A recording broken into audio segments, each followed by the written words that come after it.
नमस्कार दोस्तों, आपका स्वागत है हमारे YouTube channel surgeon sir classes पे। और आज हम आपके लिए लेके आए हैं एक बहुत ही important chapter light reflection and refraction, जिसका एक लेक्चर मैं आपको पहले दे चुका हूँ, लेकिन काफ़ी गैप होने की वजह से मैं आपको उसका एक रिकॉल करवा देता हूँ कि मैंने आपको क्या पढ़ा चुका हूँ इसमें। तो मैंने आपको बताया था कि हम कोई भी चीज़ देख पा रहे हैं उसका क्या कारण है, क्योंकि लाइट किसी भी ऑब्जेक्ट पर पड़ रही है, उसके बाद रिफ्लेक्ट होने के बाद हमारी आँख में जा रही है, आँख के अंदर एक रेटिना होती है, उसके बाद जो वो लाइट आई उसका एक इलेक्ट्रिकल इम्पल्स हमारे ब्रेन तक पहुंचता है, ब्रेन उसकी एक इमेज बनाता है, उसकी वजह से हम क्या है देख पा रहे हैं। तो इन सब का कारण क्या है? लाइट। ठीक है। और हमने पढ़ा था कि लाइट का डुअल नेचर होता है। बहुत सारे पहले किसी ने कही पार्टिकल नेचर, फिर कही वेव नेचर, लेकिन लास्ट में क्या डिसाइड हुआ? लाइट के पास डुअल नेचर होता है, ये पार्टिकल की तरह भी बिहेव करती है और वेव की तरह भी बिहेव करती है। ठीक है। फिर हमने आगे पढ़ा था रिफ्लेक्शन। तो रिफ्लेक्शन क्या होता है? रिफ्लेक्शन होता है जब लाइट किसी भी सरफेस पर पड़ती है तो उसके बाद जब वो बाउंस बैक करती है, यानी लाइट अगर इस पे टकराई बाउंस बैक करेगी, इसी को हम क्या कहते हैं? रिफ्लेक्शन। ठीक है। तो हमने देखा था कि प्लेन मिरर से प्लेन मिरर पे मिरर मैंने आपको बताया था क्या होता है? एक ग्लास सरफेस होता है स्मूथ, उसके पीछे हम क्या करते हैं? मेटल की कोटिंग कर देते हैं, जो एक रिफ्लेक्टिंग मेटल होना चाहिए। जैसे आपको पता होगा लाइट जो ग्लास है वो क्या है? ट्रांसपेरेंट है, उसके थ्रू तो लाइट पास कर जाएगी। लेकिन अगर हम इस ग्लास के पीछे सिल्वर की कोटिंग कर देते हैं, यहाँ पर हमने सिल्वर लगा दिया, तो वो लाइट इसमें पड़ने के बाद रिफ्लेक्ट करती है। तो ये जो स्मूथ सरफेस से रिफ्लेक्शन होता है, ये क्या होता है? ये कुछ लॉज को फॉलो करता है। वो लॉज मैंने आपको बता दिए थे, इसके दो लॉ होते हैं, वो मैंने आपको पहले ही बता दिए थे पिछली वीडियो में। मैं आपको दोबारा एक और बता देता हूँ। जब भी यहाँ पर ये लाइट पड़ेगी, यहाँ पर ये इसे क्या कहते हैं हम? ये होती है इंसिडेंट रे, ये होती है नॉर्मल, जो हम यहाँ पर 90 डिग्री पे डालते हैं नॉर्मल, और ये जो एंगल बनता है इसे हम कहते हैं एंगल ऑफ इंसिडेंस। और इसके बाद ये यहाँ से इस पर पड़ के रिफ्लेक्ट होगी, तो ये जो एंगल बनता है इसे कहते हैं एंगल ऑफ रिफ्लेक्शन, और इसे कहते हैं रिफ्लेक्टेड रे। तो ये जो एंगल ऑफ इंसिडेंस होता है वो एंगल ऑफ रिफ्लेक्शन के इक्वल होता है। ये हमारा पहला लॉ कहता है रिफ्लेक्शन का। अब देखिए, और दूसरा लॉ क्या कहता है? ये जो रे है, इंसिडेंट रे, रिफ्लेक्टेड रे और ये जो नॉर्मल है, ये तीनों क्या है? एक ही प्लेन में लाई करती हैं। एक ही प्लेन मतलब जैसे ये ब्लैक बोर्ड आपको दिख रहा है, तो अगर जो इंसिडेंट रे है वो इस वाले प्लेन में, ये ब्लैक बोर्ड एक प्लेन है, तो इसमें पड़ा है, तो जो नॉर्मल है वो भी इसी में खींचा हुआ है, आपको दिख ही रहा होगा। और फिर जो रिफ्लेक्टेड रे है वो ये नहीं यहाँ से फिर इधर को निकल जाए या दूसरे प्लेन में कहीं चली जाए, ये इसी प्लेन में रहेगी। यहाँ से इधर आई है तो इसी प्लेन में इधर जाएगी। ये दो लॉ होते हैं रिफ्लेक्शन के। और फिर मैंने आपको इमेज के बारे में भी बताया था। इमेज कब बनती है? मैं आपको बताया था इमेज कब बनती है? जब किसी भी पार्टिकल से रे आई, ठीक है, ऐसे करके यहाँ से रिफ्लेक्ट होगी, और एक और इसमें रे आई, ये देखिए सीधी आई है 90 डिग्री पे, जैसे ये आई है वैसे ही बाउंस बैक करेगी, तो सीधे वापस आ जाएगी। तो अब देखिए यहाँ पर क्या है? अगर हम इन्हें एक्सटेंड कर दें तो ये यहाँ पर मीट कर रही है इस पॉइंट पर। ठीक है। ये मान लो ये था, तो ये 8 है, तो इसकी इमेज यहाँ बनेगी प्लेन मिरर में। प्लेन मिरर में आपने देखा होगा जो घर का शीशा है वो हमारा प्लेन मिरर होता है। उसमें अगर हम फेस देखते हैं, तो अगर हम यहाँ खड़े हैं तो हमें इसमें उतनी ही दूर, ये जो डिस्टेंस रहती है, ये डिस्टेंस अगर d है, यहाँ से भी ये डिस्टेंस d ही रहेगी। ठीक है। ये आपने अपने घर का ऑब्जर्व किया होगा, जब आप शीशा देखते हैं उसमें क्या है? ये सेम डिस्टेंस पे। तो इमेज कब बनती है? जब ही बनती है जब दो रेज ऑफ लाइट या तो एक्चुअल में मीट करती हैं, या फिर ऐसा लगता है कि वो मीट कर रही हैं। अब देखिए यहाँ पर क्या है? ये एक्चुअल में मीट नहीं की, ये वाली रे ऑफ लाइट इधर चली गई, ये वाली रे ऑफ लाइट इधर टकराने के बाद पीछे चली गई, लेकिन आपस में कभी मिली नहीं। लेकिन ऐसा लग रहा है कि अगर इन्हें हम पीछे एक्सटेंड कर दें तो ये इस पॉइंट पर मीट कर रही हैं। तो जो इमेज बनेगी वो इस पॉइंट पर बनेगी। ठीक है। तो इसे हम कहते हैं जहां पर ऐसा लगता है कि जिस पॉइंट पर ये मिल रही है रेज ऑफ लाइट, ऐसा लगता है, सच में नहीं मिल रही, लेकिन ऐसा लगता है कि मिल रही है, तब बनती है वर्चुअल इमेज। ठीक है। मैंने आपको ये शायद पिछले लेक्चर में पढ़ा दिया था, ये वर्चुअल इमेज। और अगर ये सच में मिल रही होती दो रे ऑफ लाइट, जैसे कि मैं आपको एग्जांपल देता हूँ, ये कोई मिरर है, ठीक है, मिरर में ऐसे शो करते हैं, ये मतलब इसका मतलब है ये उसका बैक वाला साइड है और ये फ्रंट वाला साइड है, इसमें भी ऐसे, यानी कि ये इसका फ्रंट वाला साइड है, ये बैक वाला साइड है जिस तरफ कोटी की गई है। अब जैसे मान लीजिए यहाँ से कोई रे ऑफ लाइट आई इधर से, वो इस पे टकरा के इधर आ गई, और एक दूसरी रे ऑफ लाइट निकली यहाँ से, वो इधर से गई, फोकस हो गई और इधर आ गई। तो इस पॉइंट पर जब ये मिल रही हैं तो ये एक्चुअल में मिल रही हैं, तो ये क्या बनेगी, रियल इमेज बनेगी। ठीक है, रियल इमेज, ठीक है, रियल इमेज और वर्चुअल इमेज कब बनेगा, ऐसा लगे कि ये मिल रही है। ठीक है, और जो रियल इमेज होती है और जो वर्चुअल इमेज, रियल इमेज क्या होती है, हम उसे स्क्रीन पर ऑब्टेन कर सकते हैं। ठीक है, कोई पूछे तो आप डेफिनेशन यही बता सकते हैं, रियल इमेज वो होती है जो किसी स्क्रीन पर ऑब्टेन की जा सकती है, लेकिन वर्चुअल इमेज क्या है, स्क्रीन पर ऑब्टेन नहीं की जा सकती। और बाकी आपको ये तो समझ में आ गया होगा कि रियल इमेज कब बनती है और वर्चुअल इमेज कब बनती है। ठीक है, अब आगे चलते हैं इसी के साथ।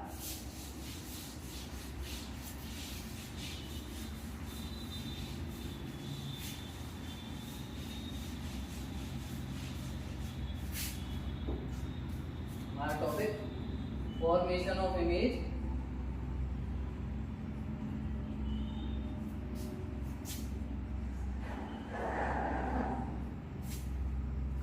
इन प्लेन मिरर।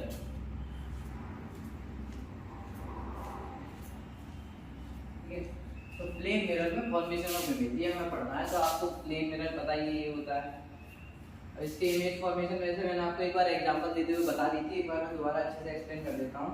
तो मान लीजिए कोई भी ये पॉइंट है P, इसकी अगर इमेज यहाँ पर देखेंगे तो क्या होगा, यहाँ से पहले लाइट रेज जाएंगी, एक लाइट रेज बिल्कुल सीधी भेज दीजिए। असल में देखो क्या हो रहा है, इसमें बहुत सारी लाइट रेज जा रही है, क्योंकि देखिए जब किसी भी पार्टिकल पर लाइट पड़ रही है, जैसे सन से कोई भी हमारा सोर्स है, उस पर पड़ने के बाद जो वो रिफ्लेक्ट कर रहा है वो हर एक डायरेक्शन में कर रहा है। ये हम सिर्फ दो रे ऑफ लाइट इसलिए ले रहे हैं क्योंकि हमें उसकी पोजीशन पता करनी है कि कहाँ पे कर रहा है, तो सिर्फ हम दो रे लेते हैं। लेकिन असल में क्या हो रहा है, ये पॉइंट हर एक डायरेक्शन में एक रे ऑफ लाइट निकाल रहा है, लेकिन हम दो रे ऑफ लाइट का यूज करके पोजीशन निकाल सकते हैं कि इमेज कहाँ मिल रही है। ठीक है, तो ये मत सोचना कि ये बस दो रे ऑफ लाइट निकाल रहा है, हमने दो ली हैं, असल में क्या है ये बहुत सारे निकाल रहा है, हर एक डायरेक्शन में निकालता है। ठीक है, तो ये यहाँ से इधर गई, इधर लगने के बाद ये बिल्कुल स्ट्रेट गई है, एंगल ऑफ इंसिडेंस 0 बना रही है, तो एंगल ऑफ रिफ्लेक्शन भी क्या होगा, 0। तो ये जैसे गई थी वैसे ही लौट आएगी। अब यहाँ पे देखिए, यहाँ पर फिर से नॉर्मल बनाइए, जो रिफ्लेक्शन है वो हर जगह क्या है, उस रूल को फॉलो करेगा।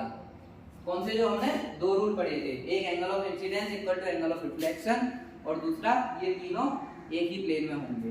तो यहाँ पर देखिए ये कुछ एंगल बना रहा है, उतने एंगल से क्या है, रिफ्लेक्ट बैक कर जाएगी। अब देखिए आपस में सच में तो कभी नहीं मिलेंगी, ये यहाँ पे लग के इधर चली गई, ये इधर चली गई, तो हम क्या करेंगे, इसे पीछे एक्सटेंड कर देंगे, इसे पीछे एक्सटेंड कर देंगे। ठीक है, तो अब ये जो इसकी इमेज मिलेगी वो मिलेगी हमको P डैश पॉइंट पर। वही डिस्टेंस क्या सेम रहती है, अगर ये d डिस्टेंस पे था ये भी d डिस्टेंस पे ही रहेगी, यानी कि अगर ये 20 या 5 मीटर दूर खड़ा था ये पर्सन, तो इसकी जो इमेज इसमें बनेगी वो भी 5 मीटर उस तरफ बनेगी, तो इनके बीच में एक्चुअल डिस्टेंस कितनी हो गई, 2 टाइम्स ऑफ d। अगर आप मिरर से d डिस्टेंस दूर खड़े हैं तो आपकी इमेज और आपके बीच में जो डिस्टेंस क्या हो गई, वो d प्लस d, क्योंकि ये भी d, तो क्या हो गई 2d। यानी अगर तुम 5 मीटर दूर खड़े हो किसी मिरर से, तो तुम्हारी इमेज तुमसे 10 मीटर दूर बनेगी, और अगर इससे देखोगे तो 5 मीटर दूर बनेगी। ठीक है, तो ये था हमारा प्लेन मिरर का।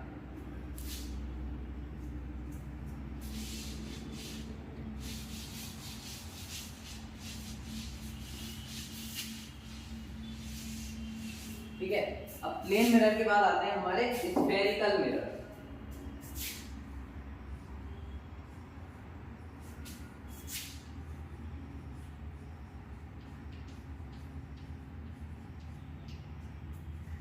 Formation of image in spherical mirrors. तो देखिए स्फेरिकल मिरर्स क्या होते हैं, कोई ऐसा ग्लास मान लीजिए पूरा स्फीयर का, जैसे बॉल टाइप है ये, ठीक है, अंदर से हॉलो है, एक स्फीयर है हॉलो, उसे हमने मतलब ऐसे करके पूरा गोल है, उसके बाद हमने एक पोर्शन काट दिया इधर से, यानी कि वो कुछ इस तरह से दिखेगा। देखिए वो 3D फिगर है, तो 2D में आप समझिए मतलब वो इस तरह से है पूरा, आपका हाथ ऐसे, तो ये वो इस तरह से है, ठीक है। इसके पीछे अगर आपने सिल्वर की कोटिंग कर दी तो ये क्या बन गया, ये मिरर बन गया। तो ये जो मिरर बना है इस शेप में, इन्हें कहते हैं हम स्फेरिकल मिरर। अब देखिए आपने इस साइड कोटिंग कर दी तो ये अलग मिरर बना, लेकिन अगर तुम इसके इस तरफ कोटिंग कर देते और इस तरफ क्या हो जाता, रिफ्लेक्टिंग सरफेस, ठीक है, जहां से रिफ्लेक्शन होगा, तो क्या हो जाएगा, ये कुछ इस प्रकार बन जाएगा।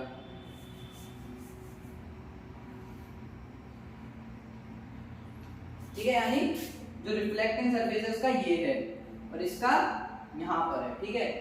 तो ये कौन सा कहलाता है, अब ये दो हो गए हमारे स्फेरिकल मिरर। तो ये वाला कौन सा होता है, ये होता है हमारा कॉनकेव मिरर, ठीक है, और इसे हम कहते हैं कॉन्वेक्स मिरर।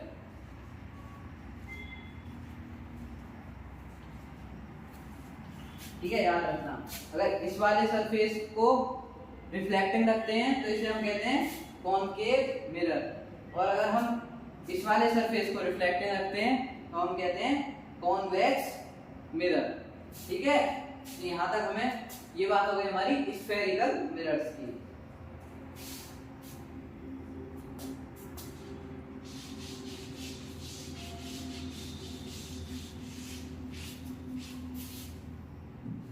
तो देखिए ये जो स्फेरिकल मिरर्स हैं इसमें भी जो हमारा रिफ्लेक्शन के सारे रूल्स फॉलो होंगे, एंगल ऑफ इंसिडेंस वाला, वो सारे रूल्स इसमें क्या है, फॉलो होंगे। अब हमें देखना है formation of image in spherical mirror. इसके लिए हमें क्या है, पहले कुछ रूल्स देखने पड़ेंगे स्फेरिकल मिरर्स में। मान लीजिए हम एक उठा लेते हैं कॉनकेव मिरर को, इसका मतलब हो गया पीछे कोटिंग करती तो हमारा रिफ्लेक्टिंग सरफेस क्या हो गया, ये वाला। अब देखो इसमें होती है एक एक्सिस, इसे हम कहते हैं प्रिंसिपल एक्सिस। ठीक है, ये सारे नाम आपको अच्छे से याद रखने हैं। ये जो इधर एक्सिस बनाई गई है इसे कहते हैं प्रिंसिपल एक्सिस।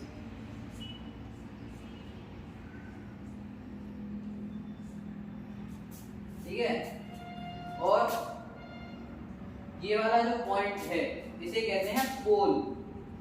ठीक है, ये जिस पॉइंट से प्रिंसिपल एक्सिस पास कर रही है उसे हम क्या कहते हैं, पोल। और ये एक इसमें पॉइंट होता है यहाँ पर एफ, फोकस। ठीक है, और इसका एक होता है सी पॉइंट, जिसे कहते हैं हम सेंटर ऑफ कर्वेचर।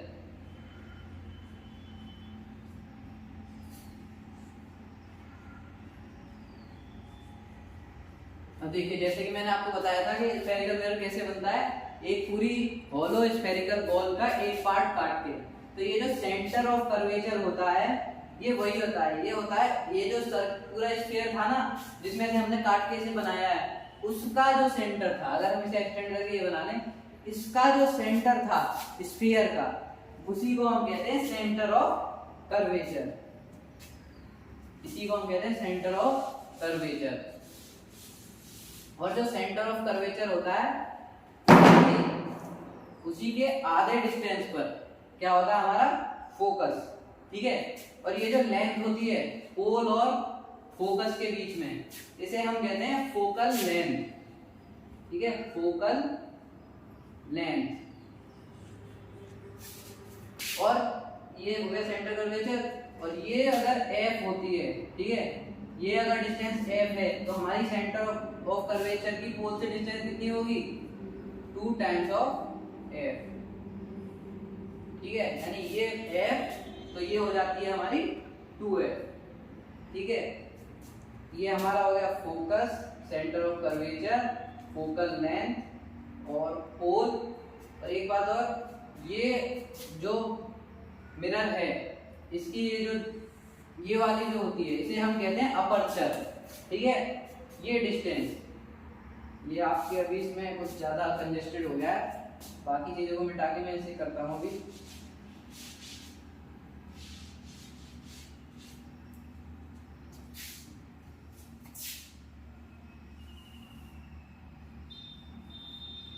डिस्टेंस है यहाँ से यहाँ तक की, इसे कहते हैं हम अपर्चर, यानी ये डिस्टेंस जो कहलाती है हमारी अपर्चर ऑफ मिरर। ठीक है, अब देखिए इसमें हम जितने भी आगे इसमें इमेज फॉर्मेशन पढ़ेंगे वो हम पढ़ेंगे स्मॉल अपर्चर के लिए। ठीक है, अब यहाँ पर अपर्चर स्मॉल इसलिए करते हैं क्योंकि अगर बड़ा अपर्चर करेंगे तो इसमें हम बहुत सारे एजम्पशंस करते हैं जो नहीं कर सकते, इसलिए वो थ्योरेटिकली फेल हो जाएगा। इसलिए हम क्या करते हैं, छोटे अपर्चर का मिरर ले लेते हैं। तो यहाँ पर आपको ये सब टर्मिनोलॉजी समझ में आ गई होगी।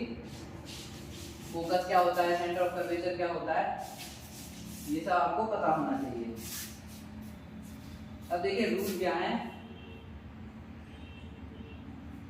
अगर ये हमारा फोकस था, ये हमारा सेंटर ऑफ कर्वेचर, अगर कोई भी पैरेलल रे ऑफ लाइट आती है, पैरेलल किसके, प्रिंसिपल एक्सिस के, अगर कोई भी रे ऑफ लाइट पैरेलल आ रही है इसके प्रिंसिपल एक्सिस के, तो वो बेंड होकर फोकस से पास करेगी। ठीक है, ये हमारा पहला रूल होता है। इसके लिए स्फेरिकल मिरर्स के लिए, ये दोनों के लिए, कॉनकेव के लिए भी कॉन्वेक्स के लिए भी। लेकिन कॉनकेव में क्या है, यहाँ से ये इधर गया और इधर इसका फोकस होता है हमारे मिरर के लेफ्ट हैंड साइड। और अगर कोई भी रे ऑफ लाइट सेंटर से पास करती है, ठीक है, सेंटर से पास करती है तो मिरर से टकराने के बाद बाउंस बैक कर जाती है। ठीक है, बाउंस बैक कर जाती है।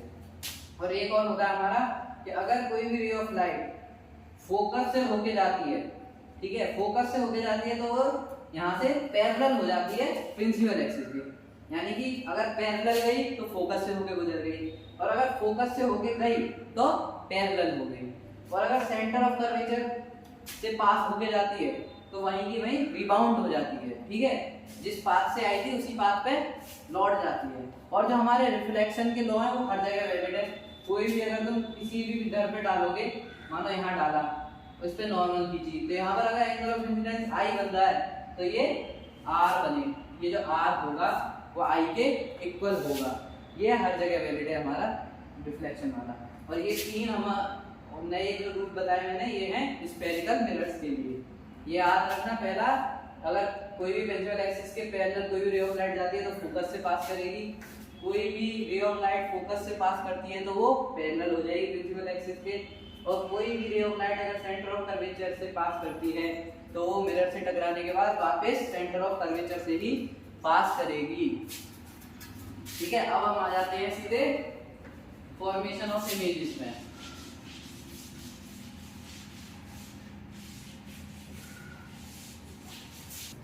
ठीक है, तो अब हमें स्टार्ट करना है इमेज कैसे बनेगी किसी भी कॉनकेव मिरर में। तो सबसे पहले हमने लिया एक कॉनकेव मिरर, ये हो गई इसकी प्रिंसिपल एक्सिस, ये हो गया पोल, ये हो गया हमारा फोकस, ये हो गया हमारा सेंटर ऑफ कर्वेचर। तो देखिए इसकी हम पोजीशन कहाँ ले सकते हैं। अगर सबसे पहले हम पोल और फोकस के बीच में ऑब्जेक्ट को पुट कर सकते हैं, फोकस पर पुट कर सकते हैं, या फिर फोकस और सेंटर ऑफ कर्वेचर के बीच में पुट कर सकते हैं, या सेंटर ऑफ कर्वेचर के पीछे कर सकते हैं, या फिर हम बहुत दूर कहीं पे भी रख सकते हैं। ठीक है, तो हम सबसे पहले केस के साथ स्टार्ट करते हैं। अगर हमने ऑब्जेक्ट को अपने को रख दिया पोल और फोकस के बीच में, ये हमारा ऑब्जेक्ट है ए बी। ठीक है, अगर इस पे से ये रे ऑफ लाइट जाती है, इसके पैरेलल अगर हम डालेंगे किसके, प्रिंसिपल एक्सिस के, तो ये क्या है, फोकस से होके पास करेगी, फोकस से होके पास करेगी। और अगर हम कोई रे ऑफ लाइट डालते हैं जो सेंटर ऑफ कर्वेचर से पास कर रही है, अब देखिए सेंटर ऑफ कर्वेचर से कैसे पास कराएंगे, इसे ऐसे करके यहाँ से, ठीक है, यानी ये सेंटर ऑफ कर्वेचर से जा रही है। सेंटर ऑफ कर्वेचर से कोई लाइट, कोई रे ऑफ लाइट जाएगी तो क्या है, बाउंस बैक करेगी, यहाँ से गई यहीं पे लौट आई और वापस सेंटर से होकर पास कर गई। अब आप यहाँ पर देख सकते हैं कि ये दोनों रे ऑफ लाइट क्या है, डाइवर्ज कर रही है, एक दूसरे से दूर होती जा रही है। तो ये क्या करेंगी, कभी मीट नहीं कर पाएंगी, कभी आपस में नहीं मिल पाएंगी।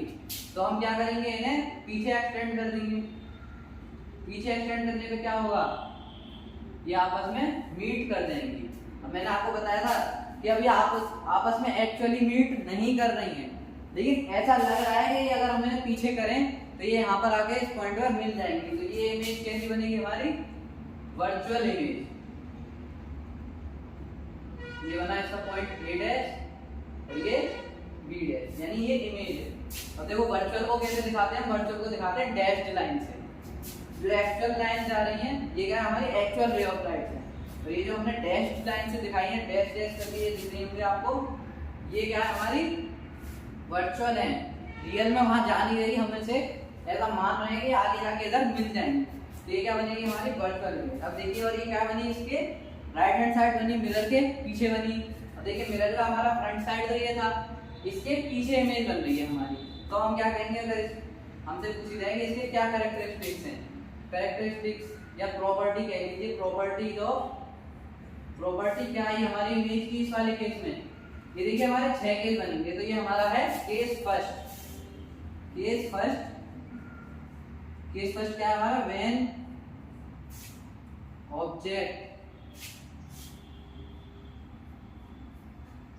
ऑब्जेक्ट इज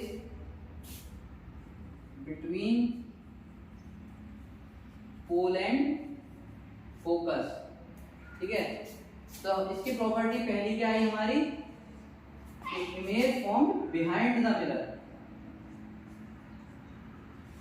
सबसे पहले हम क्या बताएंगे, पोजीशन के इमेज हमारी कहां बन रही है। तो हमें दिख रहा है मिरर के पीछे बनी है, बिहाइंड द मिरर।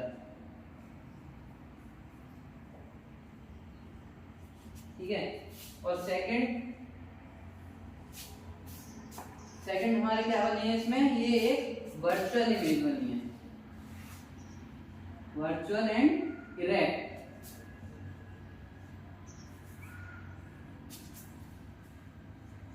देखिए इरेक्ट का मतलब होता है सीधी मतलब अगर ये हमारा ऑब्जेक्ट इस तरफ था तो जो हमारी मतलब इस वाली एक्सिस जो प्रिंसिपल एक्सिस है उसके ऊपर बनना। जब भी प्रिंसिपल एक्सिस के ऊपर ही वो बनेगी इमेज तो उसे हम क्या कहेंगे कि वो इरेक्ट है।